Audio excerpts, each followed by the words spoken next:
Assalamualaikum warahmatullahi wabarakatuh. Ila hadratin Nabil Mustafa Rasulillahi sallallahu alaihi wasallam wa ala alihi wa azwajihi wa dzurriyyatihi wa qurrabatihi wa ali baitihi wa ashabil kiram wa ila jami'il anbiya wal mursalin wal awliya wa syuhada wa salihin wa tabi'ina ila yaumiddin, khususan ila jami'i masayikhi ila muntahum wa ila abaina wa ummatina wa azdatina wa masyaikhina wa auladina wa dzurriyyatina wa ahli baitina wa jami'i man tabi'ana, khususan ila jami'il arwah fi hadil majlis wa ghairahum lahumul fatihah.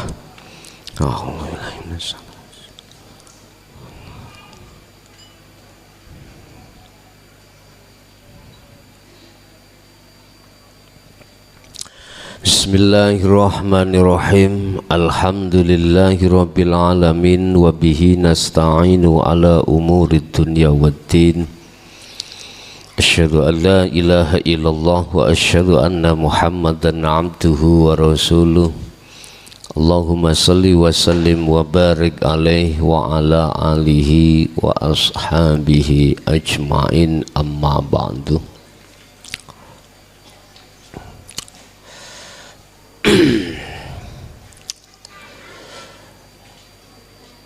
Hadratil karam, para alim ulama, para sepuh bini sepuh, as-solihin as-solihah, semua jamaah baik yang hadir di majelis maupun di luar sana. Alhamdulillah, dalam kesempatan malam hari ini kita masih diperkenankan Allah untuk bertemu dan bermuajah. Yang untuk malam hari ini kita akan membahas masalah tahapan zikir.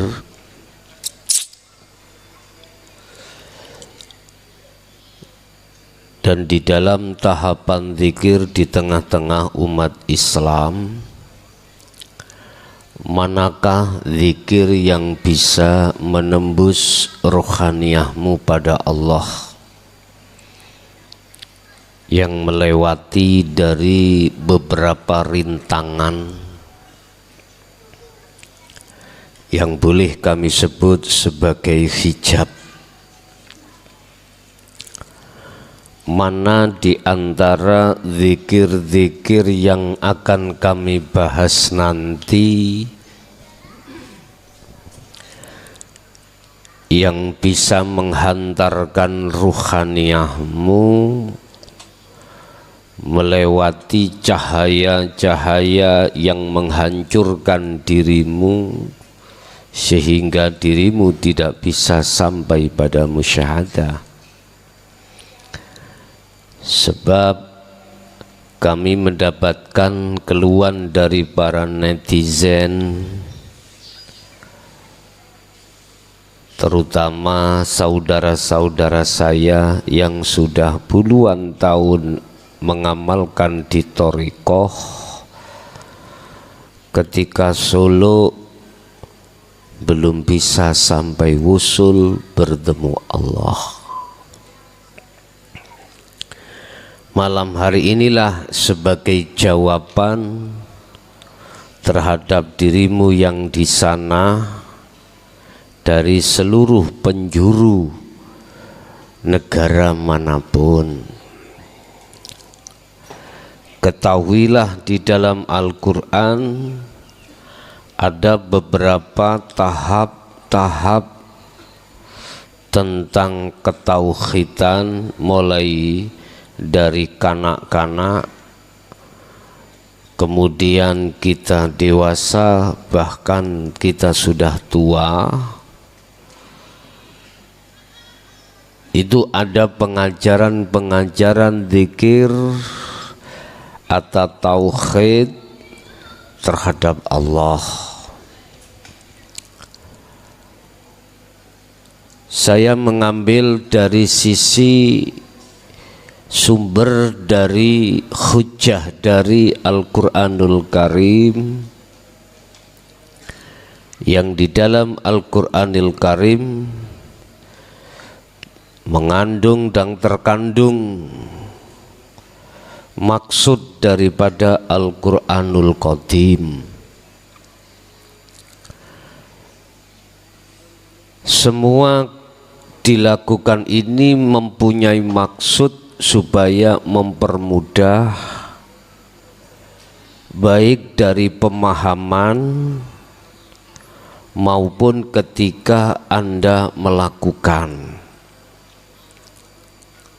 Sekali lagi saya katakan, sumber yang kami ambil, hujjah yang kami ambil terutama dari Al-Quranul Karim, yang di dalam Al-Quranul Karim akan kami tuangkan Al-Quranul Qadim dengan maksud untuk mempermudah kefahaman Anda baik dari sisi ilmu maupun perilaku.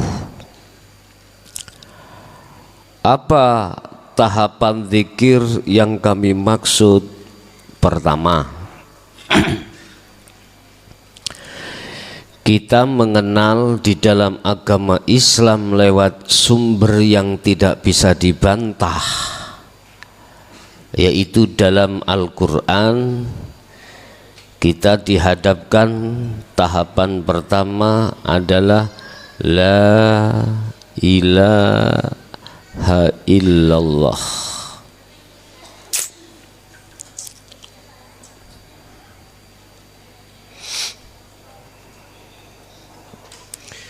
Tidak ada Tuhan yang wajib disembah kecuali Allah. Kita sejak TK Bapak Ibu ya sudah dikenalkan oleh ustadz-ustadzah kita atau para penerus Rasulullah yang disebut sebagai tabi'in. Sudah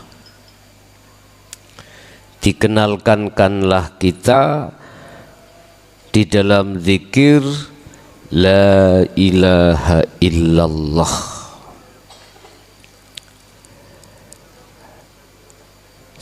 Tidak ada Tuhan yang wajib kita sembah kecuali Allah. Ketahuilah Bapak Ibu, kita dikenalkan nama dulu. Nama. Tetapi ketika saat itu kita belum tahu siapa Allah itu. Dan ini tahapan kita sebagai umat Islam. Tatkala kita terus berhenti di tingkatan TK ini, maka pastilah kita akan fanatik dengan satu nama. Sehingga keyakinan kita akan mengatakan bahwasanya yang tidak bertuhan Allah itu salah.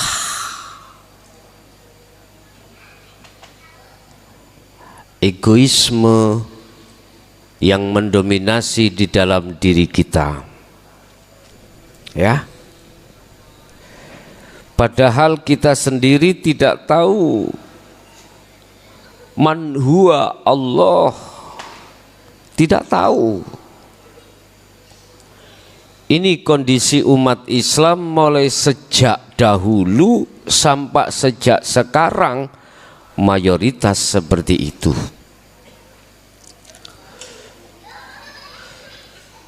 Bapak Ibu hadirin jamaah rahimakumullah. Kalau kita tetap masih berdomisili bersikukuh Di dalam nama, apa yang terjadi di situ? Khilaf. Apa itu khilaf? Beda pendapat. Sebab di dalam tauhid la ilaha illallah kita diajarkan tentang masalah hukum-hukum syariah, dan di dalam hukum syariah itu banyak khilaf untuk menghukumi beberapa hukum yang dilakukan oleh jasmani. Sehingga jangan heran ada munculnya mazhab-mazhab. Ini saat setelah Kanjeng Nabi. Sebelum Kanjeng Nabi tidak ada. Tapi perubahan karakter, perubahan pendapat itu jatuh setelah beliau sudah tidak ada. Khilaflah yang terjadi. Akhirnya di dalam kubu umat Islam sendirilah Bapak Ibu yang tidak rukun, dikarenakan beberapa khilaf yang ada di situ. Kalau sudah tidak rukun, yang timbul, yang terjadi adalah apa? Hasud. Ini menyerang umat Islam, bahkan memfitnah pun itu terjadi. Sehingga mengapa Rasulullah ketika saat memberikan satu hadisnya, besok di akhir zaman para umatku itu banyak umat Islam tapi mutunya seperti buai di lautan. Tahu buai? Bui ku duduk penjara kok dah.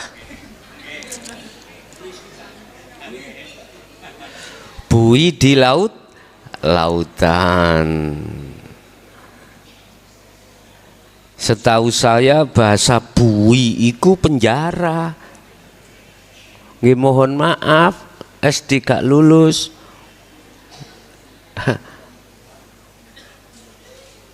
Jadi apa sifatnya bui itu?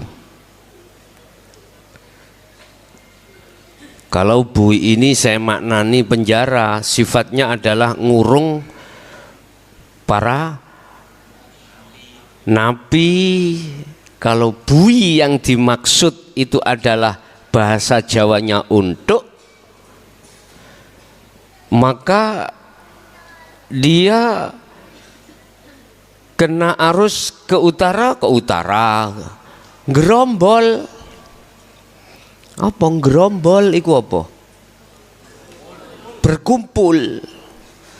Ke selatan, enggak punya pendirian. Ikut-ikutan. Imamnya mengatakan, mohon maaf, ngidul ke selatan, ya ke selatan. Imamnya melayu ke utara. Allah ya Karim. Sebetulnya perbedaan mazhab itu sebetulnya rahmat. Tapi mengapa fakta di lapangan malah menjadi hasud? Bahaya. Apa ini persoalannya? Jawabannya cuma satu. Karena kau seperti bui.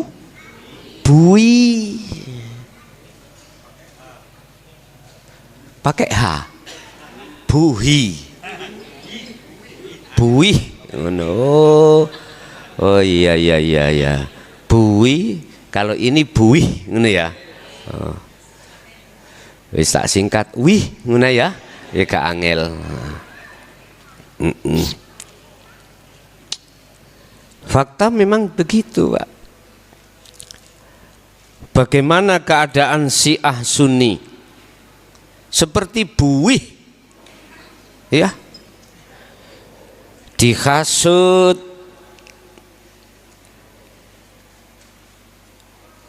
atau disetir oleh pihak yang ketiga, diadu domba 14 tahun bahkan 20 tahun lebih. Irak dan Iran itu gak ono rukuni. Gak ono rukuni ya Pak. Tidak ada damainya.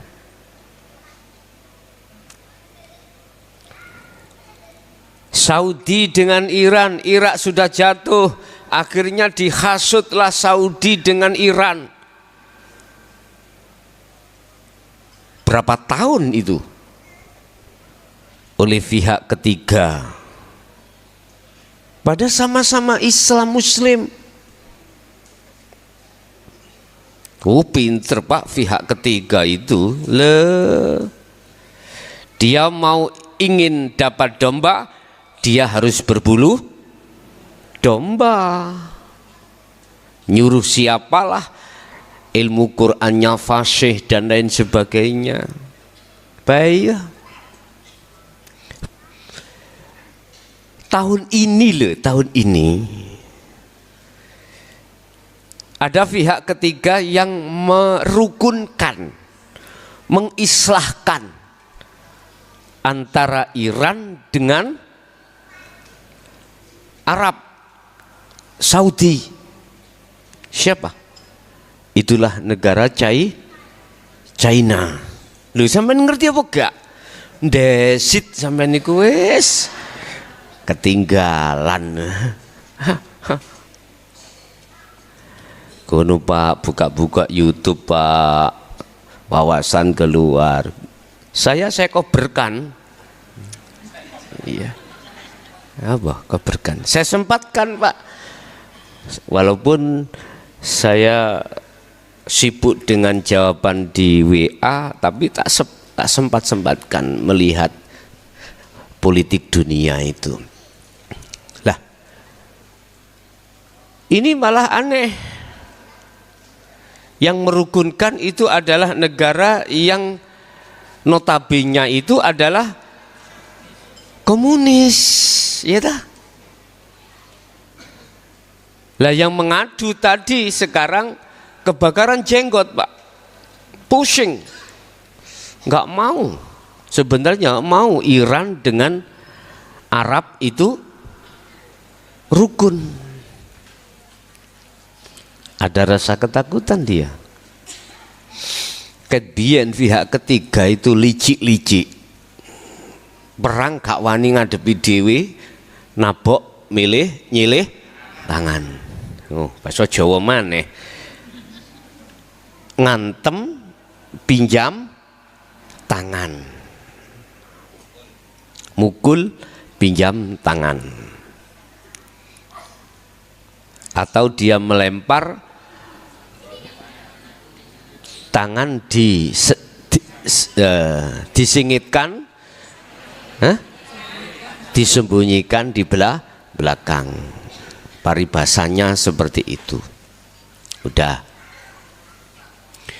Ini umat Islam kena tipu daya seperti itu dikarenakan kita masih di TK. Kita masih di posisi tauhid la ilaha illallah. Kenalnya itu hanya sebuah nama, belum bisa sampai yang memiliki nama Allah. Umpama Pak, saya itu kenal Desi Ratna Sari. Loh kok mesti Desi? Iya iku biyen fan saya ngefan pada dia itu biyen. Tuh kok sekarang ada di mana dia? Tetap ya saya cari Pak, itu Pak. Ngefan saya dulu itu. bila dia melok ngaji krungu yo ben jek mrene. Ya. Udah. Saya ngefans sekali. Itu tahun berapa, Pak? Tapi yo taunya itu yo di televisi niku. TV itu belum tahu orangnya. Lah, ketika saat saya itu belum ketemu, belum tahu mana sih yang namanya Desi Ratnas, ketipu. Anggap saya itu dikenalkan seseorang yang namanya Desi. Melihat karakter saya, jenengan iki padosi seneng wong wedok sing piye? Sing dukur lencir kaya leneng. Nah, lho niki wonten sejarah lho Pak iki. Tahun 2013 kalau nggak salah. 13 anyar-anyare aku dadi lurah.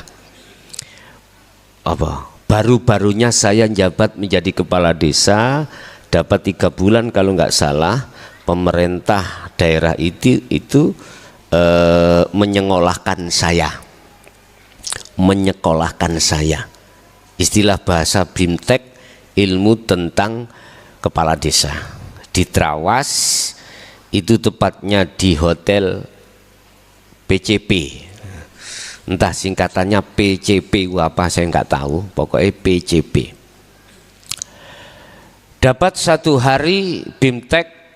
Malamnya itu saya punya teman 2 yang sudah almarhum. Dua-duanya sudah almarhum, juga kepala desa baru, Yohan, baru.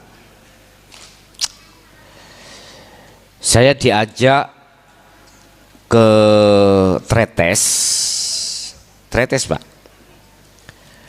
cari jagung bakar. Masalahnya awalnya itu gini, saya bilang, Pak, ini ki cari jagung bakar adem-adem ning ndi Pak? Ayo Gus, ikut aku. Di mana? Trawas. Di Tretes.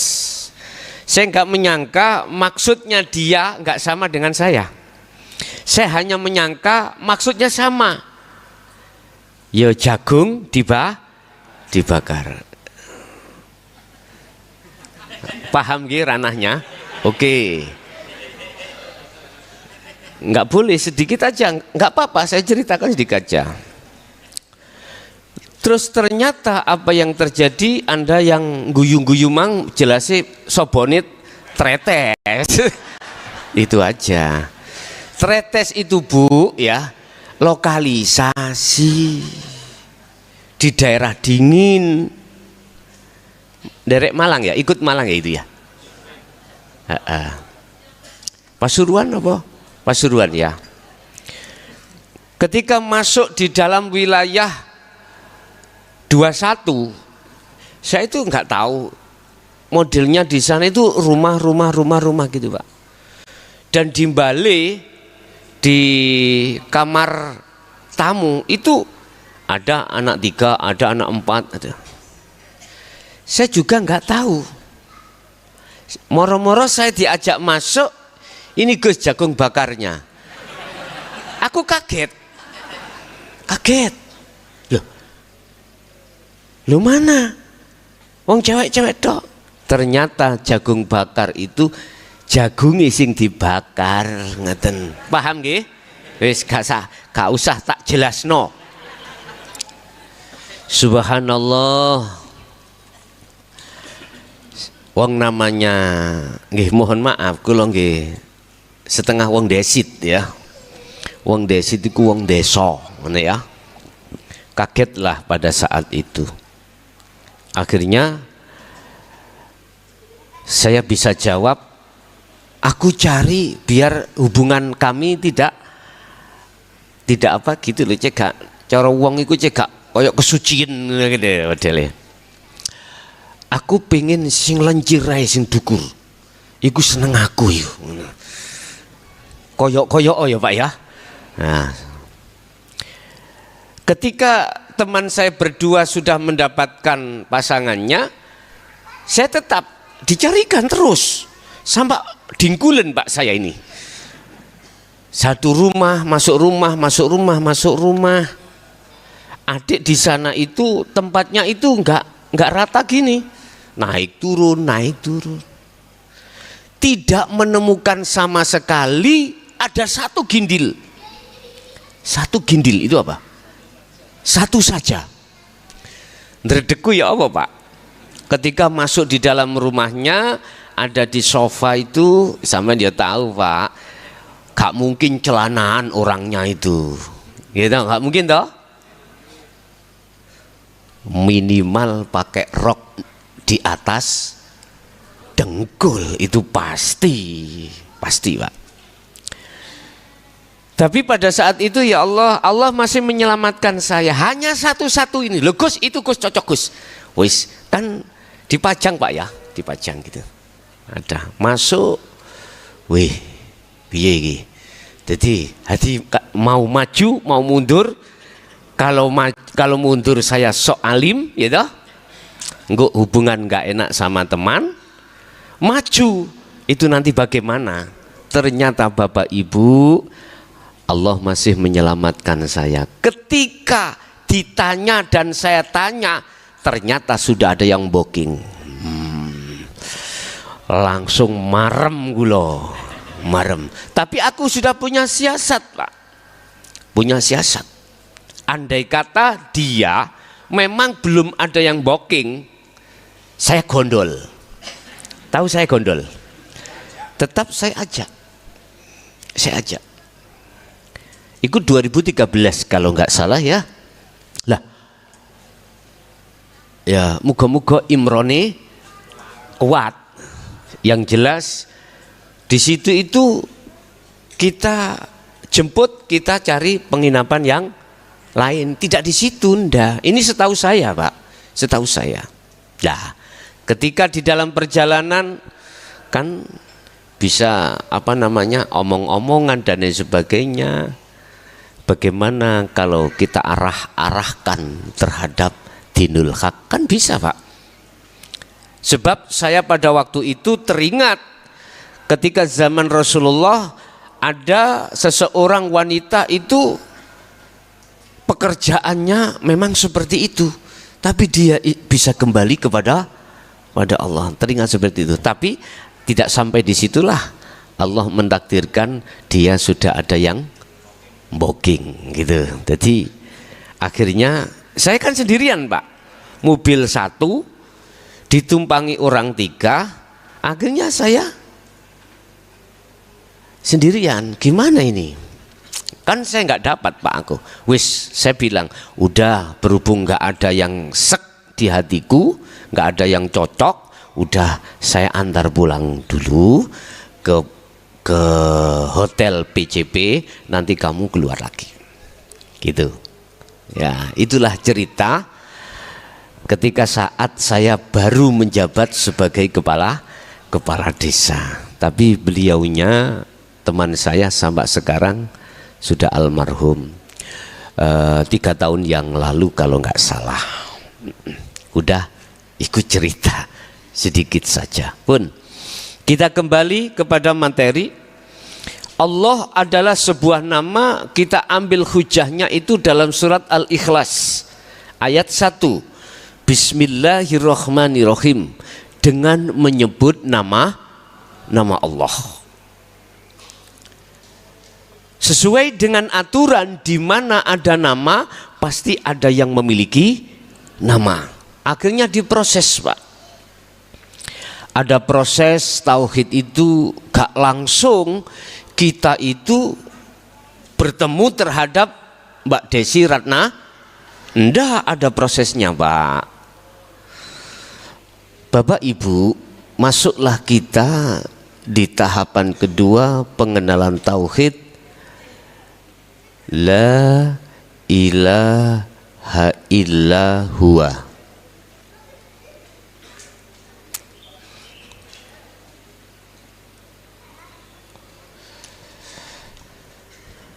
La ilaha illallah itu melahirkan zikir yang disebut zikir jahri, zikir yang diucapkan secara lisan.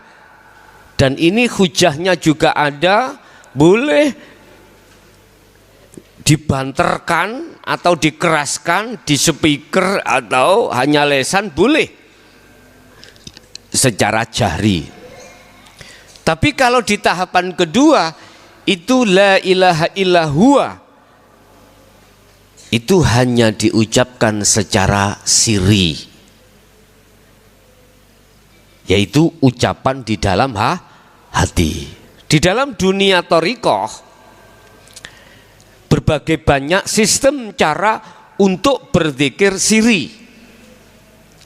Ada yang berzikir hu Allah, masuk napas menarik kita mengucapkan hu, keluar Allah, dan atau masuk keluar hanya Allah. Tapi lebih dominan kebanyakan itu di dalam thariqah mengucapkan hu Allah. Bapak Ibu, ini juga disebut sebagai zikir ismu dzat, namanya zat. Huwa itu dia. Kita mengatakan dia itu sudah ada unsur sedikit keimanan untuk condong kepada kebenaran, tapi belum benar. Karena kalau kita bicara tentang huwa, itu tidak di depan kita, pasti jauh, Pak. Sehingga ada ayat mengatakan Allah itu berkuasa di arsy-Nya. Mesti telunjuk kita ke arah atas. Gak mungkin Allah itu di arsy telunjuk nduding ke bawah, gak mungkin. Mesti atas. Karena identik atas itu adalah yang berkuasa, yang paling atas. Tapi ditanya mahua, tidak bisa jawab. Pokoknya dia. Dia siapa? Allah. Kul, katakan Muhammad, huwa, utawi siapa? Di belakang huwa ada Allah. Ini surat Al-Ikhlas iki kok sampean diblengkokno. Huwa utawi hidup iku Allahu, utawi jenenge Allah, namanya Allah. Loh, mari hidup kok langsung turun lagi ke Allah. Huwa utawi dia iku Allahu, Allah. Maksud daripada huwa itu adalah Allah. Miturut orang-orang yang imannya masih di sini. Nggak mungkin jenengan bertanya terhadap beliau-beliau yang sudah ada di sini, huwa itu apakah Allah? Disalahkan sampean? Enggak boleh. Apakah huwa itu Sang Yang Widi? Enggak boleh.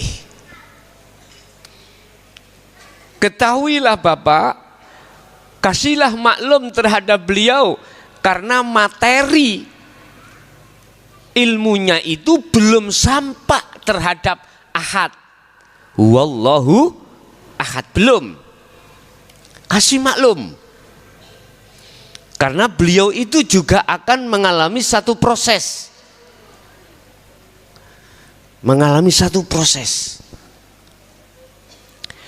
Kedua zikir ini Bapak Ibu ya, ini masih ismu dzat. Ya, masih berbicara tentang namanya hidup, begitu. Cuman bedanya kalau la ilaha illallah itu jahri secara lesan, kalau la ilaha illahua itu adalah siri. Lewat mimbar pada malam hari ini saya kasih nasihat. Ketika Anda berzikir terus menerus, bahkan di situ ribuan Pak. Kadang kita itu dari satu thariqah diwajibkan 10.000, ada yang satu hari satu malam 20.000 Pak, ada. Sehingga ketika saat kita terus istiqomah begitu, nggak bisa lepas Pak. Hati dengan sendirinya berbunyi Allah, Allah, begitu. Bahkan lebih ekstrim lagi Pak. Anda tidak hati saja yang berbunyi, semua organ tubuh Anda itu juga berbunyi.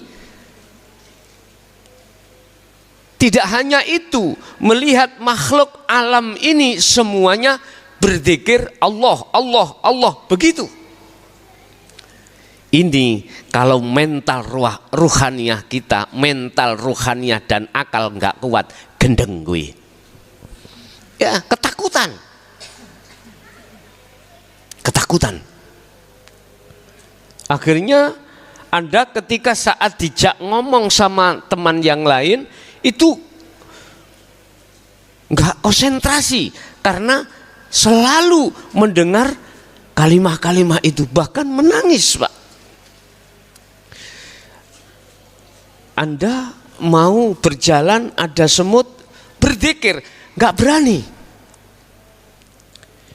Anda digigit nyamuk, ya nyamuk, sambil berzikir mau nyeblek nggak berani. Ini kalau mental Anda gak kuat Pak, Anda kebingungan, Anda akan menangis. Orang lain mengatakan Anda sudah setengah gila nanti. Padahal ya gak gila. Bapak Ibu, walaupun sudah tingkatannya sampai di sini, mohon maaf, Anda tidak akan bisa tidak bisa wusul bertemu Allah, belum bisa. Karena ini masih ismudzat, masih nama.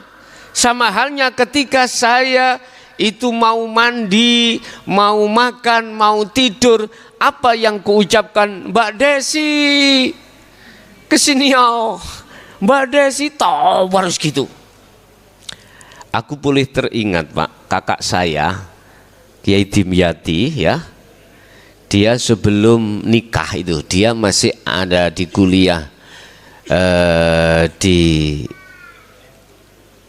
Surabaya kunti Pak, IAIN.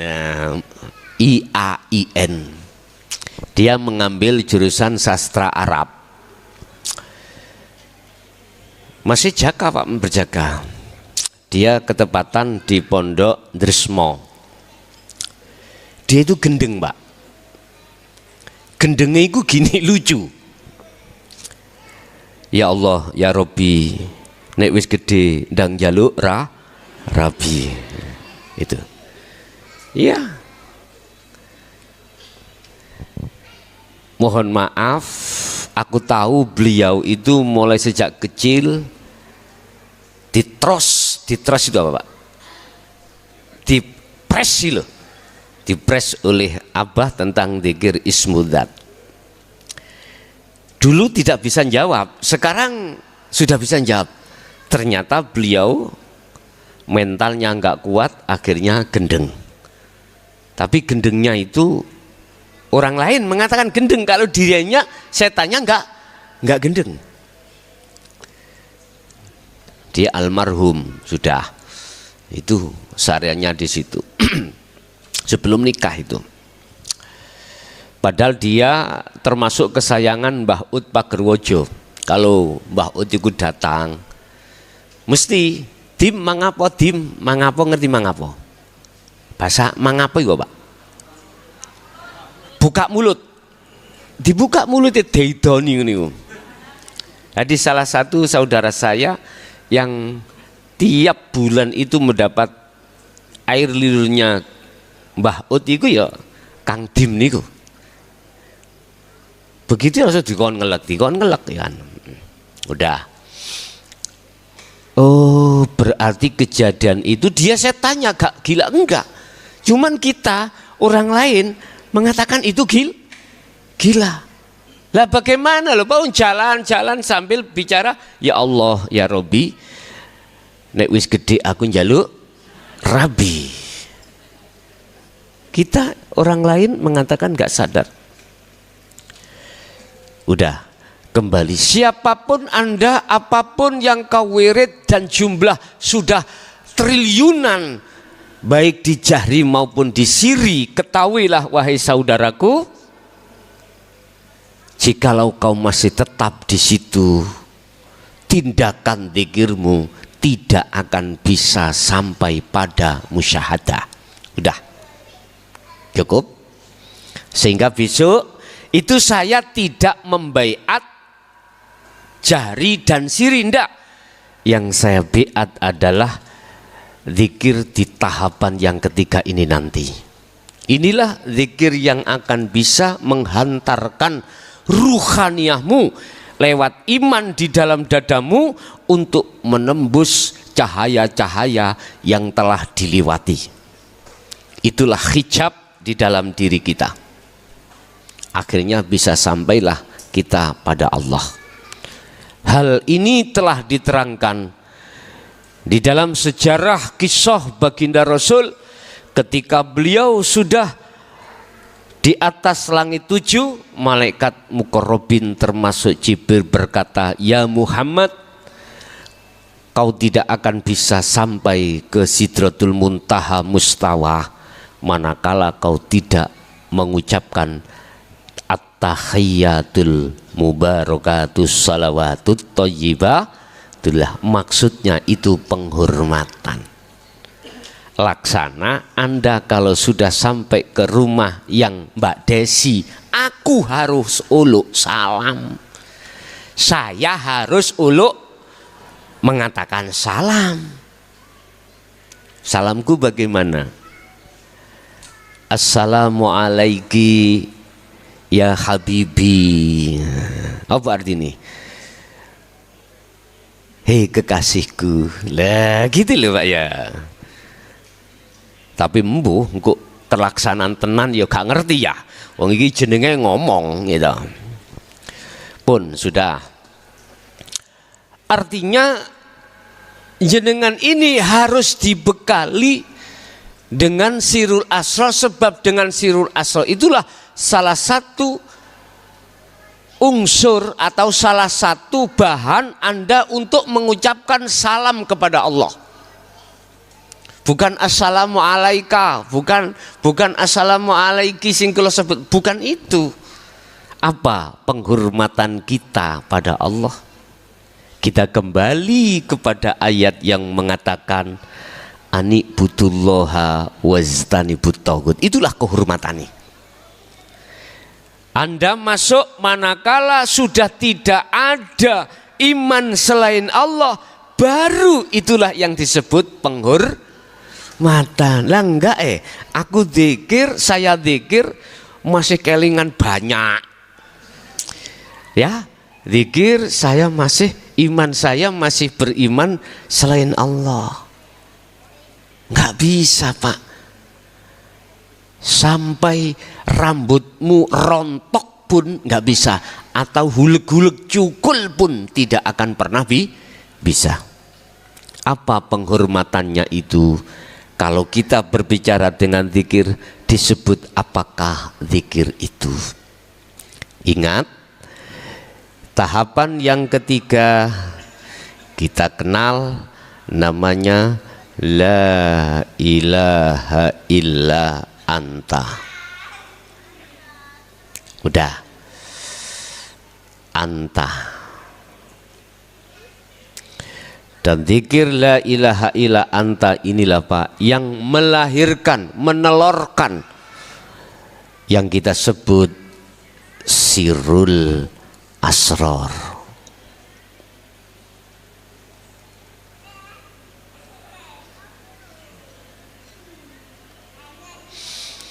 Sirul Asrori.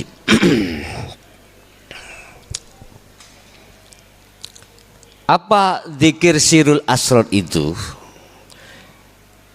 Ini keluar dari ismudzat, Pak. Itulah zikir yang ruhaniyahmu atau jasmaniyamu tidak mengucap, hatimu juga tidak mengucap, lisanmu juga tidak mengucap. Ketika di dalam posisi ruhaniyahmu itu tidak mengucap, disitulah ada 3 pos yang harus kau lakukan. Pos pertama, mohon maaf, inilah yang disebut su'aul basirah.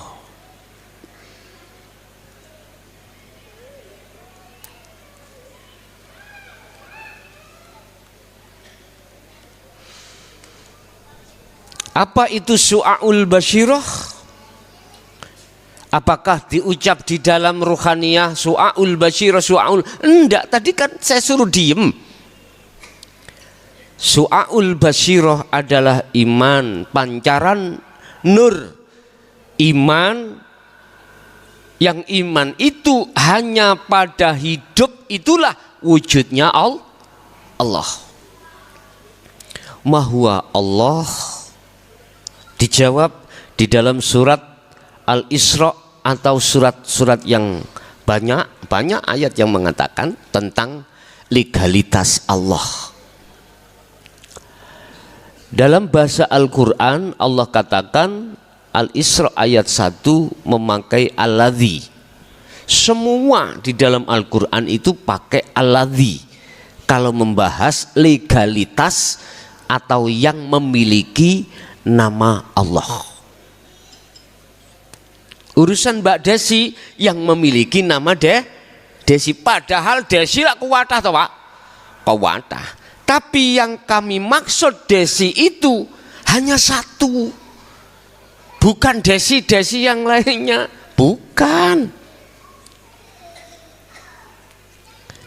Loh, kamu kok bisa mengatakan hanya Desi satu? Iya, karena saya sudah dikasih tahu oleh teman saya yang dekat dengan Mbak Desi, bahkan temannya, bahkan orang tuanya mungkin ya.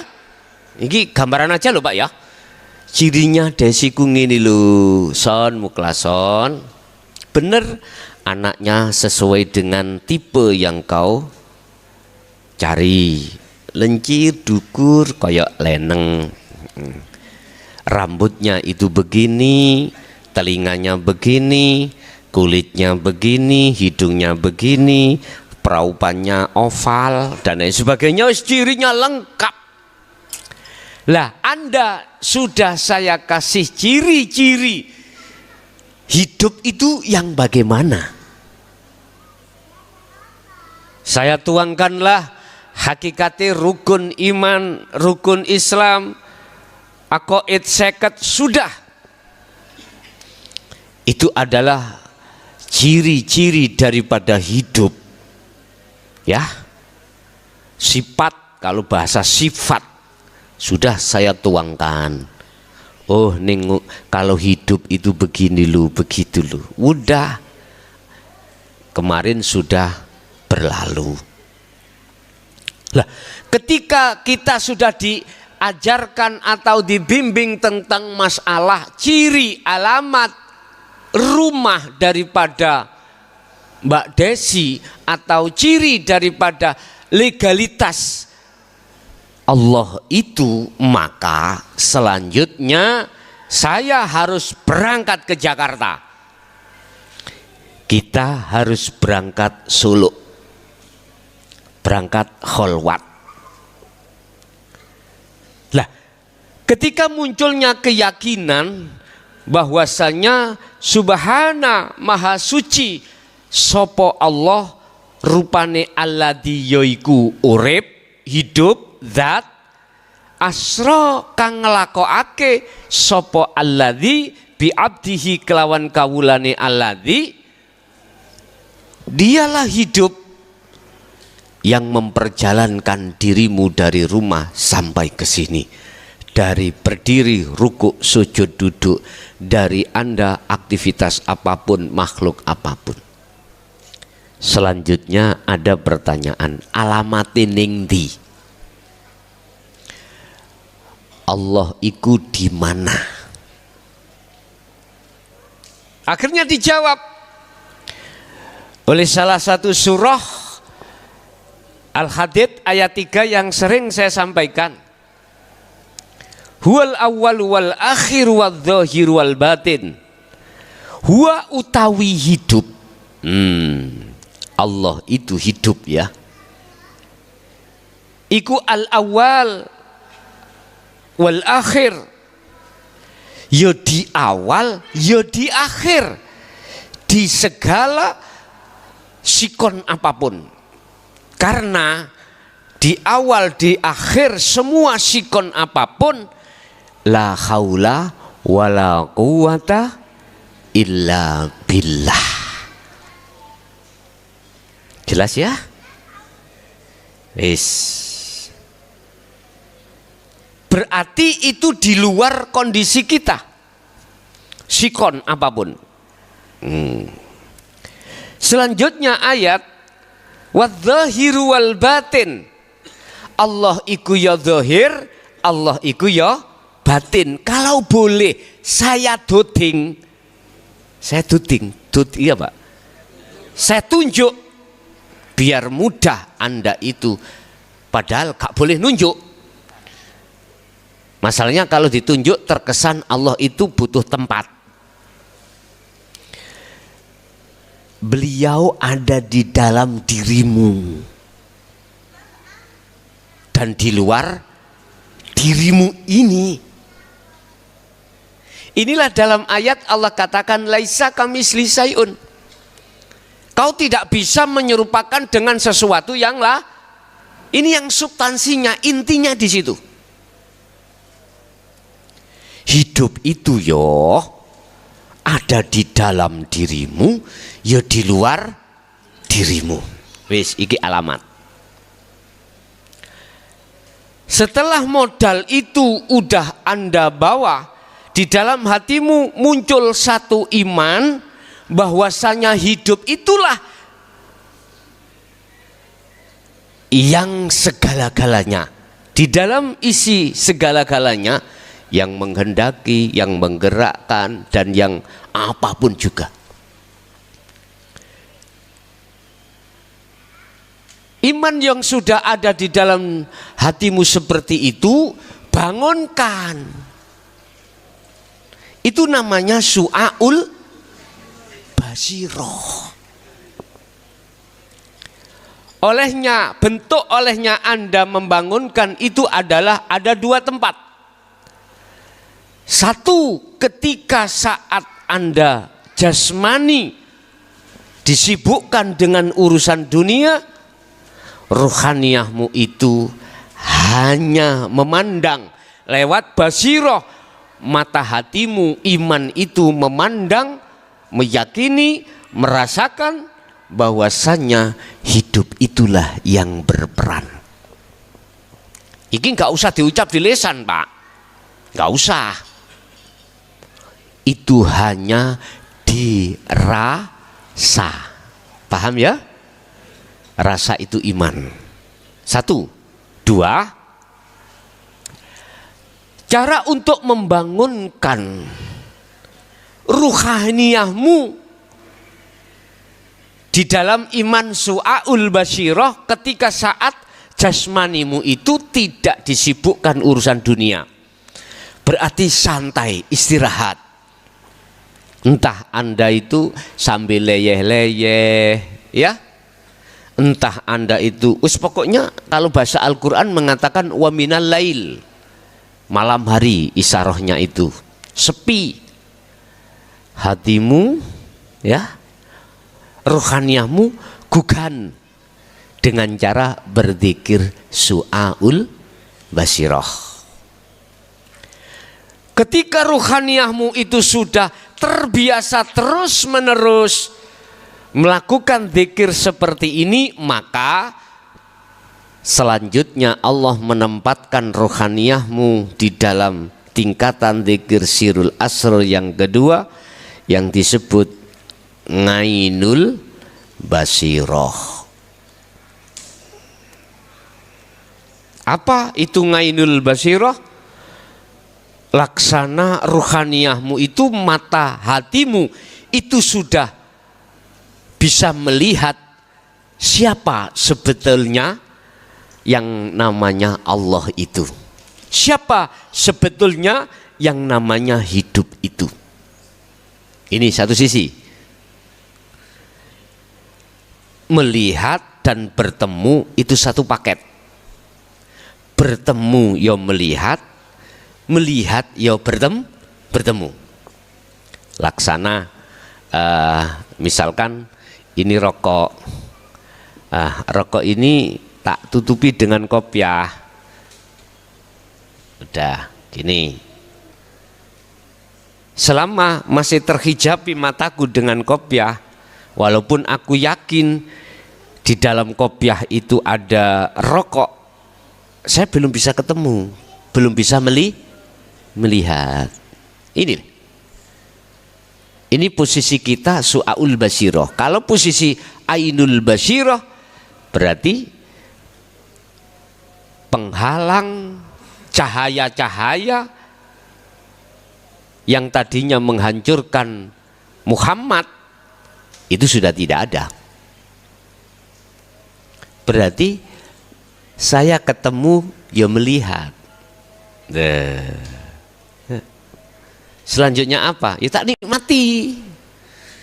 Artinya saya sudah ketok pintu rumahnya beliau, sang puja aku, yaitu Desi Ratnasari.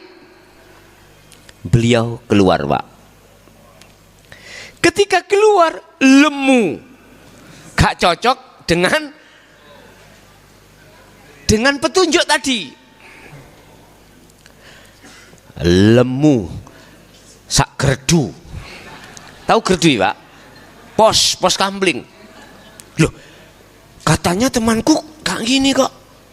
Terus tak tanya, jenengan sinten? Saya Desi Ratnasari. Wes, hati-hati Pak. Iman kita sering dibujuk oleh nafsu atau iblis yang menyesatkan. Ingat, wa yasudduna an sabilillah wa yabghunaha iwaja. Wes, pasti. Ingatlah, walaupun kau sudah mengetahui, menerima dzikir sirul asrar dan seilmunya dijabarkan sudah paham, ketika praktek hati-hati.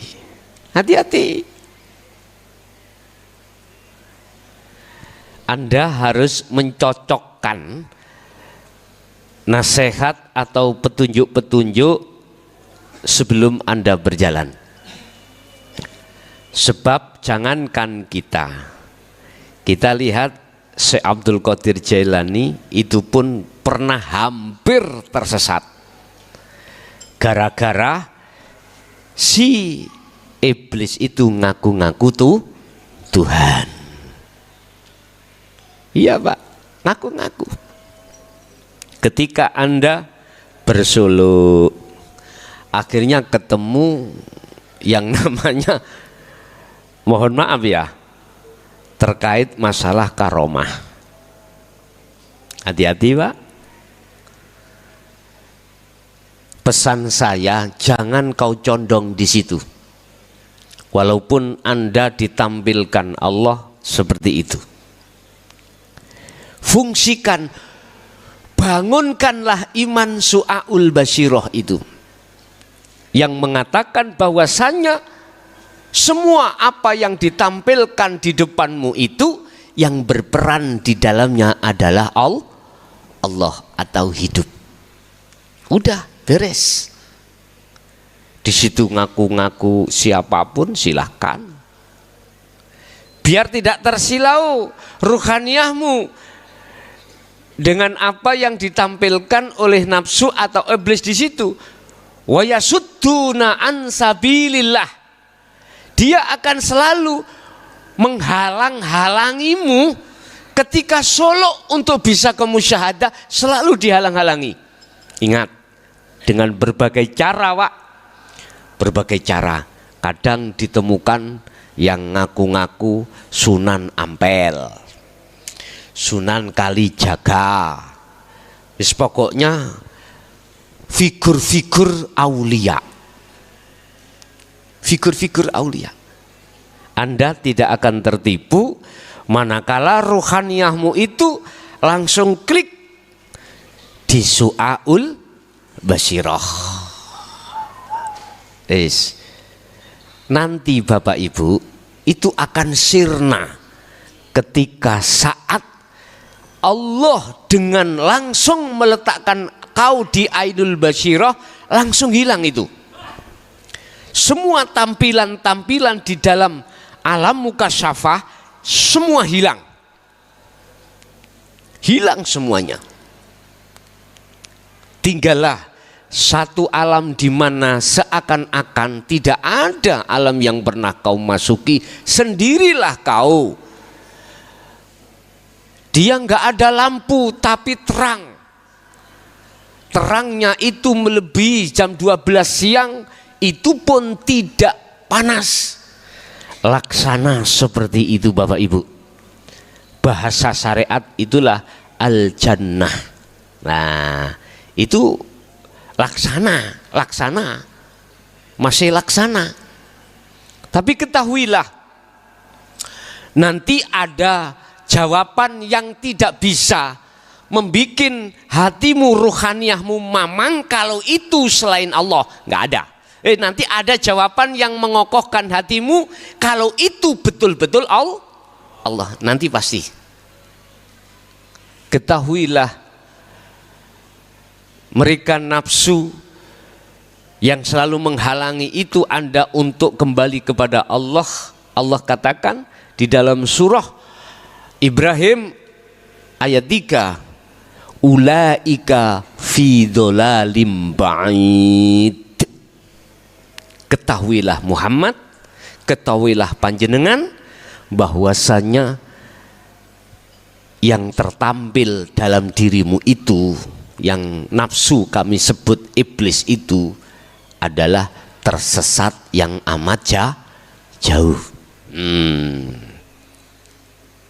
Bapak Ibu, kalau sudah di Ainul Basyirah, itu Anda sudah tidak ada, Pak, sebagai tamu atau sebagai yang mendatangi atau sebagai yang melihat, itu sudah tidak ada. Ruhaniyah, si salik itu sudah fana, Pak. Sebab antara Su'aul Basyirah dan Ainul Basyirah ini adalah ada hijab, ya, ada penutup, Pak, di sini, ya. Kalau bahasa Rasul ketika Mi'raj, setelah di atas langit 7 itu ada cahaya, ribuan cahaya yang siap menghancurkan Muhammad. Akhirnya Muhammad tidak bisa sampai bertemu Allah. Artinya disitulah, Pak, masa-masa yang sangat riskal. Anda ini menghadapi kondisi langsung berhadapan dengan nafsu. Kadang di situ Anda ditemukan dirimu sendiri, ruhaniyahmu, ditemukan nafsiyah, ditemukan amaroh, ditemukan lawamah, ditemukan mutmainah. Persis seperti wajahmu, seperti dirimu. Loh, ini masih Anda itu di posisi dari langit 7 menuju Sidratul Muntaha. Dari Su'aul Basyirah ke Ainul Basyirah. Jelas, Pak, ya? Saya akan diterima, ya?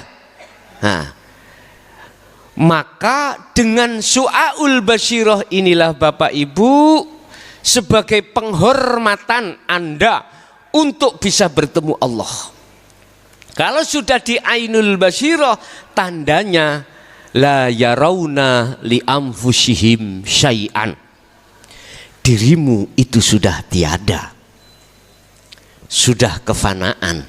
Artinya walaupun Anda makan, itu dalam dirimu sudah tidak merasa dirimu yang makan.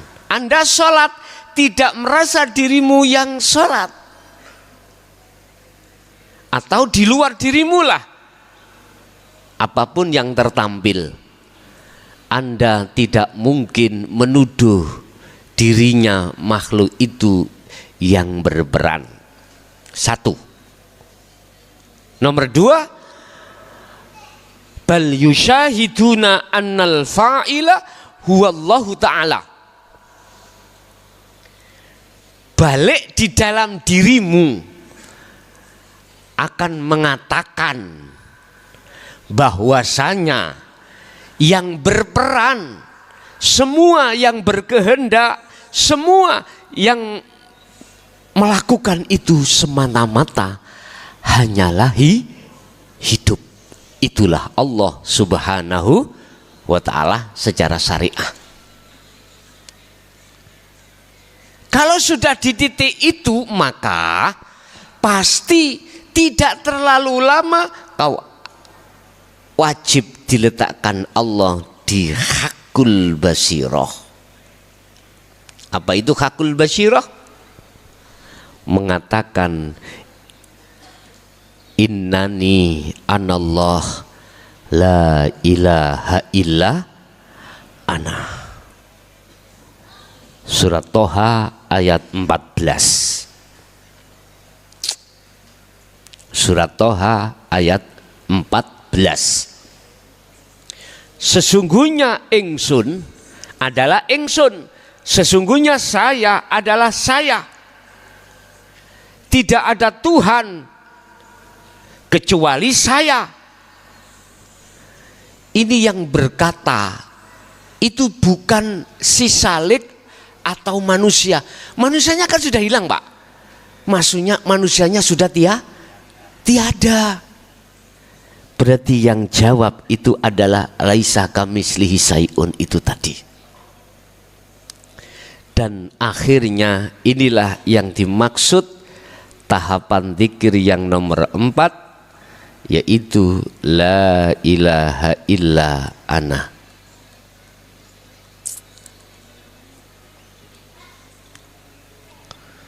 Yang melahirkan nama zikirnya fana'u zikri.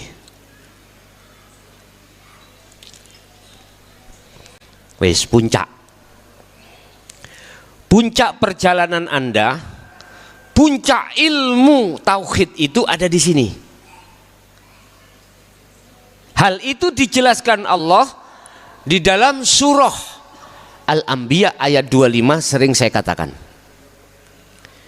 Ayat ini akan menjawab seluruh pertanyaan ulama yang punya fatwa bahwasanya Rasulullah tidak pernah mengajarkan tentang tauhid la ilaha illa ana. Ini jawabannya. Sebab banyak di antara ulama yang mengatakan dan punya fatwa Rasulullah tidak mengajarkan hal itu. Sekarang tak jawab. Lihatlah matamu di dalam bahasa Indonesia itu matamu toh. Lihatlah matamu di dalam surah Al-Anbiya ayat 25, Allah katakan wa ma arsalna min qablika mir rasulin. Tak tulis.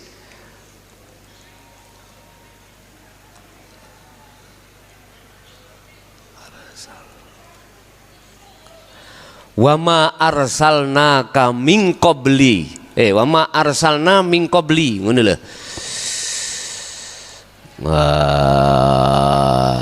Kontrolin dia. Kontrol nek basa pelat iku apa, Pak?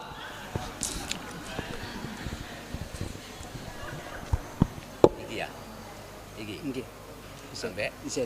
Niki.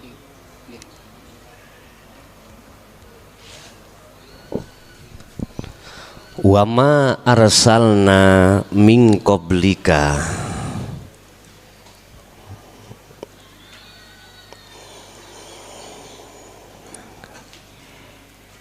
mir rasulin illa nuha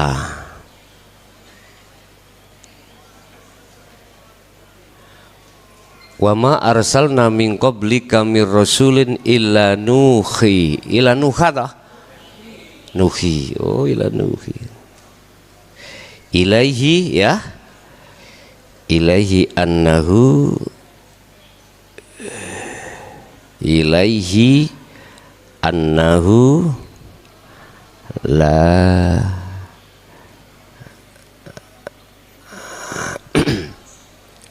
la ilaha illa ana fa'budun. Ini ya, betul? Nah, mohon koreksi.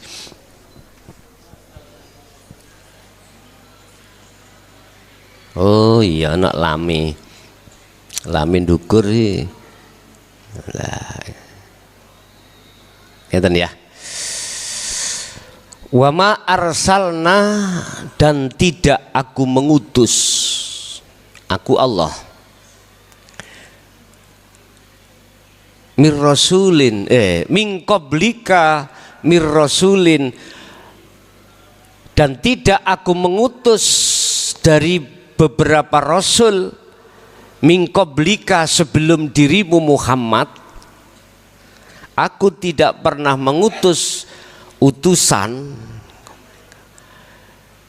sebelum dirimu Muhammad, berarti termasuk ya Muhammad illa nuhi,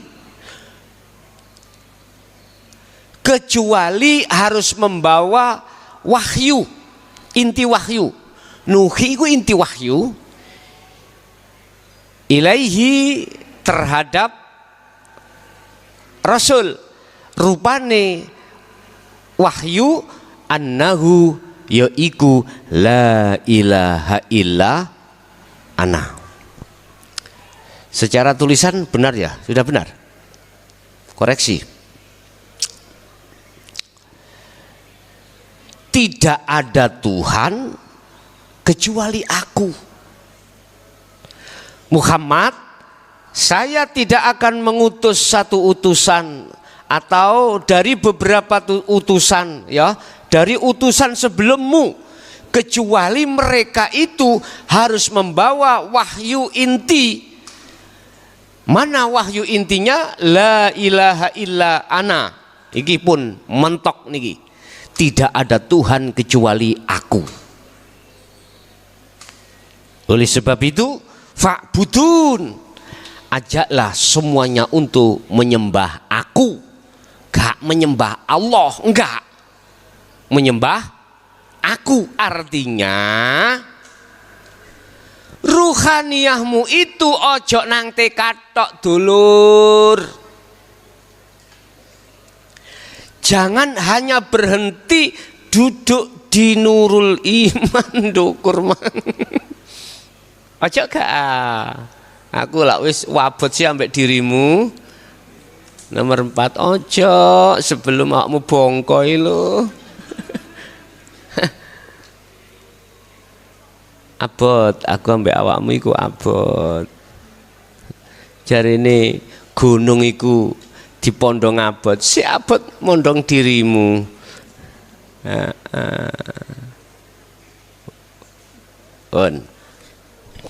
Artinya ketika Anda sudah di hakul basyiroh niki Bapak Ibu ya, hakul basyiroh, secara otomatis Anda itu diletakkan zikir la ilaha illa ana, disebut fana'u dzikri, sudah kefanaan selain daripada sang yang tunggal itu. Paham ya? Wis, iki gak usah sak jam langsung bablas iso. Caranya ya apa? Abaikan dzikir jahri dan siri. Abaikan, tahu abaikan? Kau ruhaniyahmu langsung duduk di sirul asror. Pertama memang di su'aul basiroh. Imanilah bahwasanya hidup itu wujudnya Allah. Kedua, wujudnya Allah di mana? Di dalam dan di luar dirimu. Tidak ada ruangan sekecil pun kecuali di situ dipenuhi oleh Sang Yang Tunggal itu.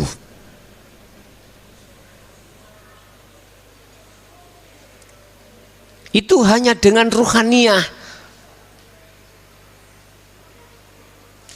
Ciri-cirinya tadi, caranya sudah saya sebutkan. Tinggal Anda ngeklik. Khusus pemula, besok mulai coro legalitas bahasa stempel sudah dapat lah. Umpama nanti malam saya jenengan pemula ikut mencoba, silakan, nggak ada masalah. Yang penting besok secara legalitas stempel sudah mulai setrat pun.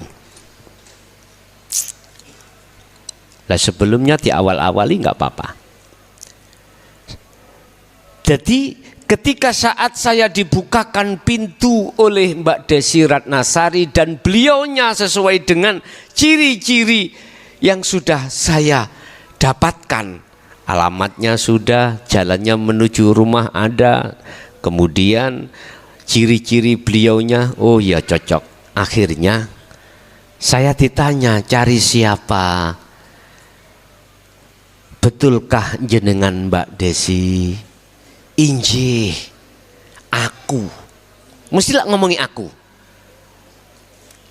Tidak mungkin mengatakan dia, nggak mungkin. Nggak mungkin. Dia, anta, nggak ada. Mesti aku. Jenengankah Mbak Desi? Iya saya. Loh, kalau sudah begitu Pak, kepingin ruh sampean. Jenengan itu sudah rindunya berpuluh tahun terbayar pada saat itu. Terbayar. Nggak bisa kami ungkapkan. Ketika jenengan bertemu terhadap Allah itu tidak bisa diungkapkan dengan kata-kata atau syair. Nggak bisa. Nggak bisa. Yang ada adalah bahagia. Ya apa sih bahagia itu Pak? Embuh pokoknya bahagia itu gak iso digambarno. Jan penak tenan itu ya. Kalau Allah memberikan ciri-ciri la khaufun alaihim walahum yahzanun. Tidak ada rasa gelisah, rasa khawatir, rasa takut karena sudah di depan mata Pak. Sudah. Kalau sudah dipersilahkan masuk, hukum apa yang ada di dalam, di situ yang tadinya saya belum masuk tidak berlaku Pak. Nggak berlaku. Ketika kita pacaran Pak, ketika kita pacaran, masih pacaran ya, belum nikah ya, belum nikah. Kita ada hukum yang membatas Pak, membatasi. Jempok yoga oleh, nyium yoga boleh, dan lain sebagainya. Tetapi kalau sudah akdun nikah, ya, sudah bertemu, bahasa Jawa iku laki, bahasa Arab iku laki, bahasa Arab laki, bertemu, ya. Akhirnya mengatakan, Quran mengatakan liqa. Nah, bertemu, di situ sudah nggak ada hukum yang tadinya kita dihukumi. Laksana aku sama Mbak Desi. Nah, kalau sudah aku nikah, saya endel-endeng kemana-mana, ada hukum yang mengatakan salah Pak? Gak ada. Sudah benar, gak ada. Hansip pun gak wani, gak berani untuk menggodak, paling berani ngintip. Sebab kemantenannya dulu kalau teringat Pak, belum ada listrik Pak. Rumah-rumah gak ada yang gedong Pak, gedek. Banyak anak-anak ngaji rodok dewasa dulu itu kalau ada kemanten anyar udah bingung golek intip-intipan. Dulu Pak, ya. Pun sekarang sudah nggak zaman, nggak bisa karena sudah tertutup dengan gedung, nggak bisa. Pun tidak ada hukum yang menghukumi salah di situ, nggak ada. Anda mencium halal, bahkan dikatakan di situ ada kehormatan atau pahala. Bahkan sampai makhlus syahid halal sudah. Saya sudah menemui Mbak Desi, sudah mengatakan kehendak saya ingin meminang beliau sebagai kekasih saya, bahkan istri saya. Ketika sudah saya katakan gini, sekarang boleh langsung atau besok kapan sampean pikir. Ketika di situ sudah tir podo irenge, sir podo senenge, jadilah langsung akad nikah. Likok itu udah Pak, gak menunggu besok dan lain sebagainya. Akhirnya nggak ada batas hukum saya dengan Mbak Desi, nggak ada batas. Udah tak apa-apa ke coro agama, coro munggu Allah, munggu menungso halal. Begitulah sama kita ketika saat sudah likok pada Allah, di posisi likok kita mboten mundur loh, tidak turun dari kelikokan loh. Ketika di likok tidak ada hukum apapun yang bisa membatasi Anda. Sekali lagi saya katakan, ketika ruhaniyah dikatakan sudah likok terhadap Allah, tidak ada hukum yang melarang atau membatasimu sebelum Anda masuk di situ tadi. Ada hukum yang sebelum Anda masuk itu membatasi kita, tidak boleh. Tapi kalau sudah likok pada Allah, maka disitulah letak Anda itu sudah tidak bisa hukumi dengan hukum apapun. Karena apa? Karena nama Anda makhluk itu sudah tidak ada. Yang ada hanyalah aku, Allah. Kalau sudah di situ, apa mungkin Allah dihukumi? Halo?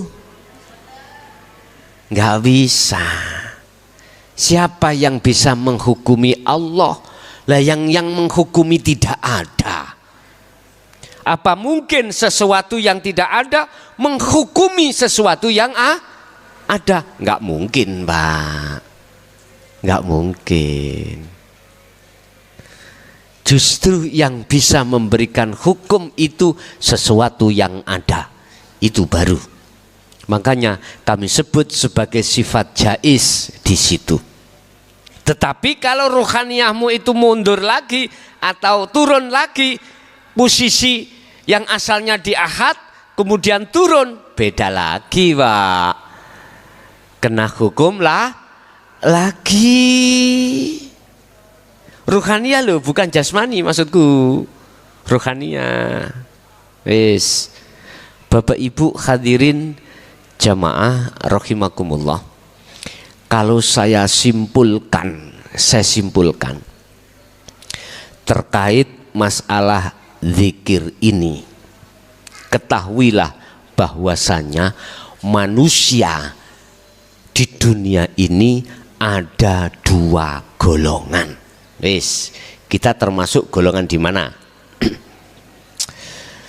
Pertama disebut sebagai ahli hijab.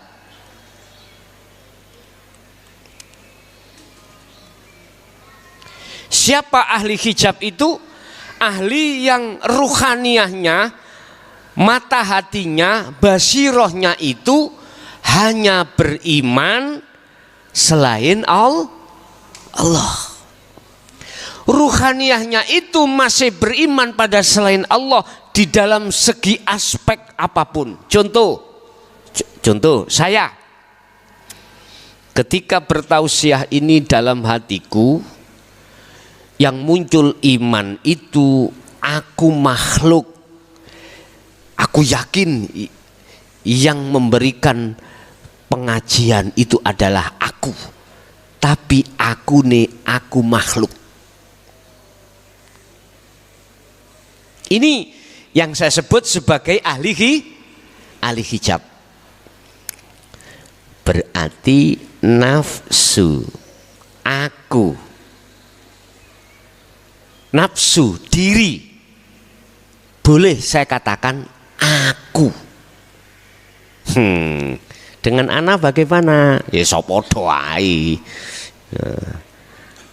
Aku.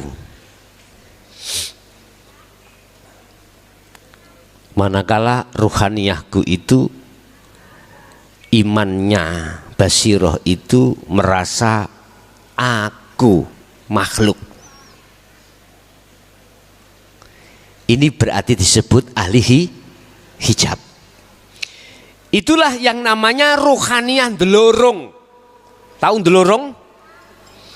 Ruhaniyah yang belum kenal Allah yang sejati, belum mengenal roh kang sejati. Nah, ada yang mengatakan itu. Oke, sami mamon. Lah, yang kedua adalah disebut ahli syuhud.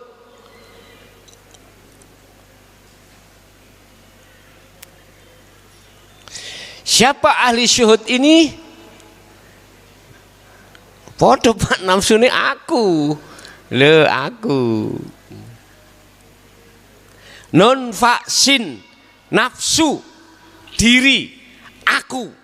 Tapi aku yang bergemuruh di dalam dirimu itu aku urip. Sing ngendika, yang berkata adalah hidup itu. Paham?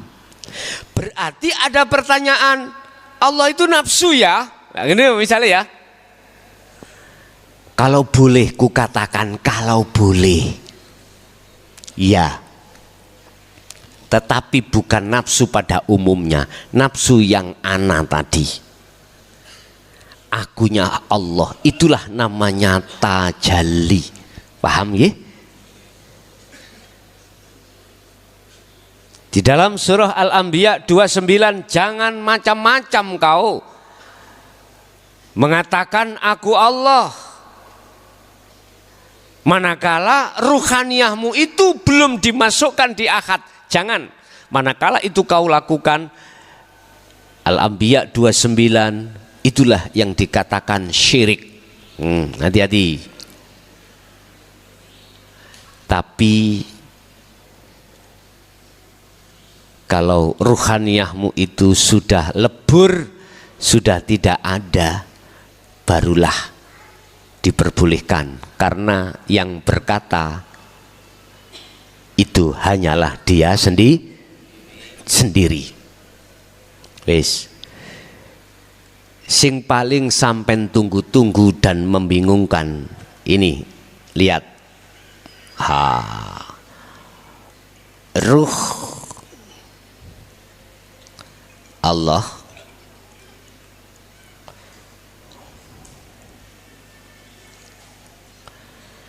ketika ruh itu melakukan zikir yang sudah kami katakan tadi sampai pada fana'u dzikri, ruh tadi nggak ada, akhirnya menjadi Allah.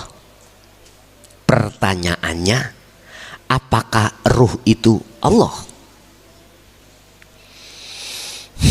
Tambahan gede sih. Kalau selama masih berbunyi nama ruh, makhluk, bukan.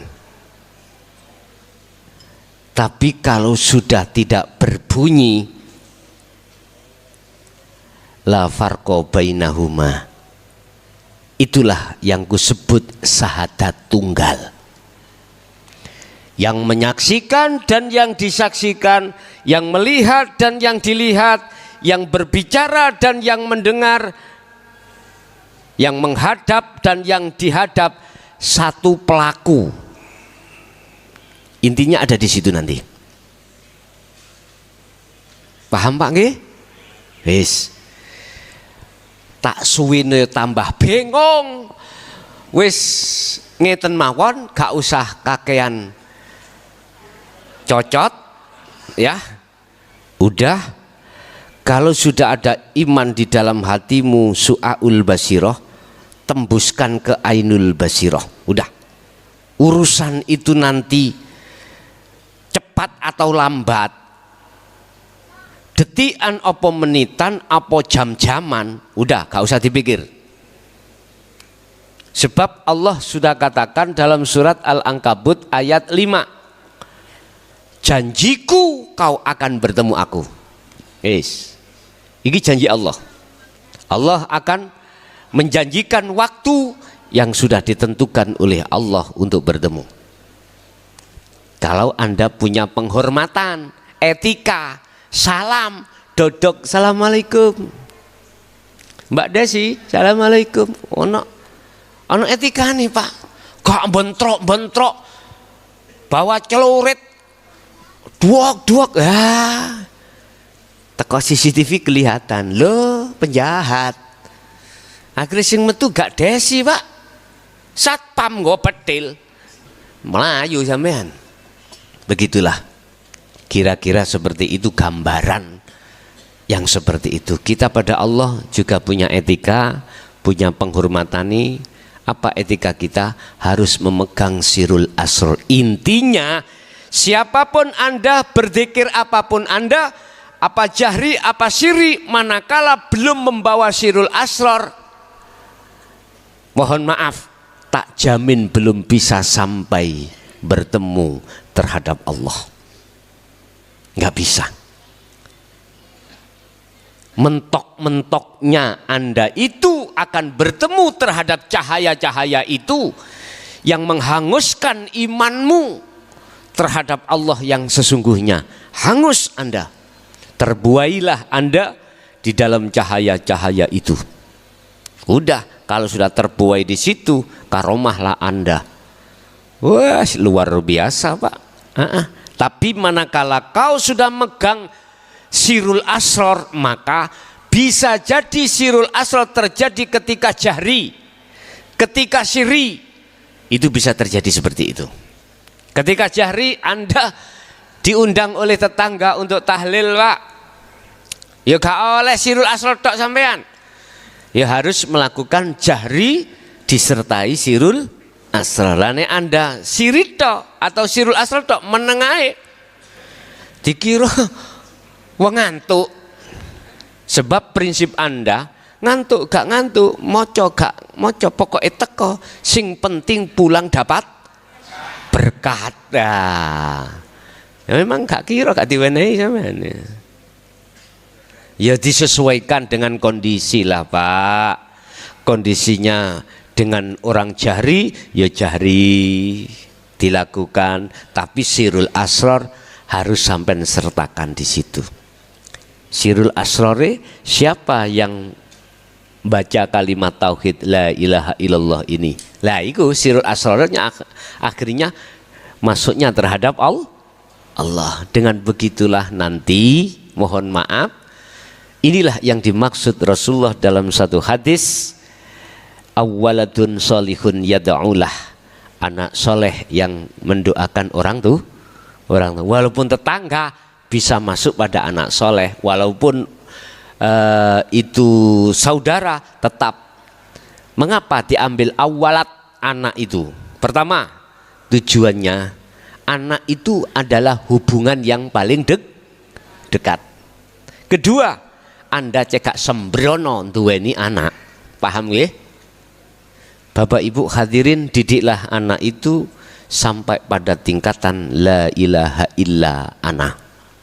Itulah mungkin Bapak Ibu apa pada malam hari ini tentang tahapan zikir yang bisa kami sampaikan, dan yang terpenting di situ adalah Anda harus memegang teguh terus tali yang disebut tali pada Allah, bil urwatil wuthqa. Tali pada Allah itu ternyata tali pada Allah adalah bertemunya Anda dengan Allah di titik zikir sirul asrar. Oke, kita masuk pada session tanya jawab dan dialog. Bagi panjenengan yang ingin bertanya, monggo kami persilahkan. Oh ya, ini saudara kita jamaah kehilangan tas ya, yang kemarin di masjid. Tolong yang merasa membawa lekas dikembalikan ke saya langsung ya. Tolong yang kemarin merasa membawa atau merasa tertukar atau gimana, aku gak menuduh kau curi, kau enggak. Mungkin Anda itu waktu itu jadab keliru juku'e lah gitu loh. Tolong lekas dikembalikan karena di dalam itu banyak surat-surat ya, banyak surat-surat yang penting jamaah dari Ponorogo. Tolong untuk lekas dikembalikan pada saya kasih waktu sampai besok, mulai sekarang 1 kali 24 jam, hanya itu yang bisa kami sampaikan. Oke, silakan yang ingin bertanya itu di masjid ya, di masjid. Barangnya itu ditinggal sholat di masjid di belakang, itu setelah dari masjid nggak ada begitu. Assalamualaikum warahmatullahi wabarakatuh. Waalaikumsalam warahmatullahi wabarakatuh. Bentar, iki masuk nang len iki enggak? Wah ya iku. Si dipindah aja, dipindah. Masih ada channel tau gini. Iki pirang channel? Papat kanggo iki. Anu aja Pak, dipindah aja, dipindah. Hati nggak melebu YouTube masalahnya. Pertanyaan, makanya saya lihat nek pas bagian iki mic iku kok iya nggak masuk gitu loh. Dipindah. Kalau nggak dipindah, itu kau ambil print outnya sini masuk sini. Itu kalau nggak dipindah.